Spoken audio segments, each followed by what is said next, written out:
నితిన్పురం Shreshta light weight jewellers Governorpet Vijayawada. Sir Ongole నుంచి వచ్చారు వడ్డాన్ని చేర్చుకుందాం అని చెప్పేసి వాళ్ళ ఇంట్లో వాళ్ళకి. సో ఎలా తెలిసింది మన ఫర్మ్ గురించి? ఆన్లైన్ లోనే ఇన్స్టాగ్రామ్ లో చూసానండి. నేను హైదరాబాద్ లో ఉంటాను యాక్చువల్ గా. అక్కడ ఒకరోజు స్క్రోల్ చేస్తుంటే వచ్చింది. మొత్తం వీడియోస్ అన్ని చూసాను, రివ్యూస్ అంతా బాగుండేసరికి ఇంకా నేను ఓకే కనెక్ట్ అవుదాం అని అనుకున్నాను.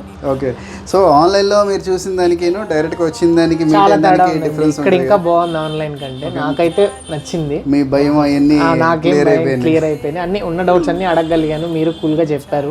Okay, so no issue. అంటే పెద్దవాళ్ళు లేకుండా రావడం కదా, నాకు కొంచెం ఎక్కువ టెన్షన్ ఉండే. బట్ అన్ని క్లియర్ అయ్యాయి. అది ఇప్పుడు ఇక్కడికి వచ్చాక 100% మీకు సాటిస్ఫైడ్ అయ్యాను. రెగ్యులర్ గా మేము చేయించుకునే షాప్ కంటే ఇక్కడే బెస్ట్ అని నాకు ఇప్పుడు అనిపించింది. థ్యాంక్ యూ ఫ్యూచర్ లో కూడా నేను డెఫినెట్ గా ఇక్కడికే రావాలనుకుంటున్నాను. తప్పకుండా. థ్యాంక్ యూ సో మచ్ అండి. సార్ ఏజ్ వచ్చేసరికి 26 years అండి. వడ్డాణం వాళ్ళ అమ్మగారి కోసం. ఎంతమందికి అసలు వడ్డాణం చేయించాలి మమ్మీకి అనే ఆలోచన వచ్చి ఉండి ఉంటుంది, ఎంతమందికి పాసిబుల్ అయ్యింది, ఎంతమంది చేయించి ఉండి ఉంటారు. సో అలాంటి ఏజ్లో 26 yearsకి ఆయనకి వాళ్ళ మదర్కి వడ్డాణం సింగిల్ క్యాష్ పేమెంట్ అండి ఇచ్చేసి వడ్డాణం చేయించుకుంటున్నారు. సో ఒకటే అండి, ఫ్యామిలీలో మదర్ని బాగా చూసుకుంటే భార్యని బాగా చూసుకుంటారు అని చెప్పి ఒక సే ఉంది. సో సార్ వైఫ్ ఎంత అదృష్టవంతురాలో మనం చూడాలి. Thank you so much. Signing up. మీరు కూడా తప్పకుండా విచ్చేయండి.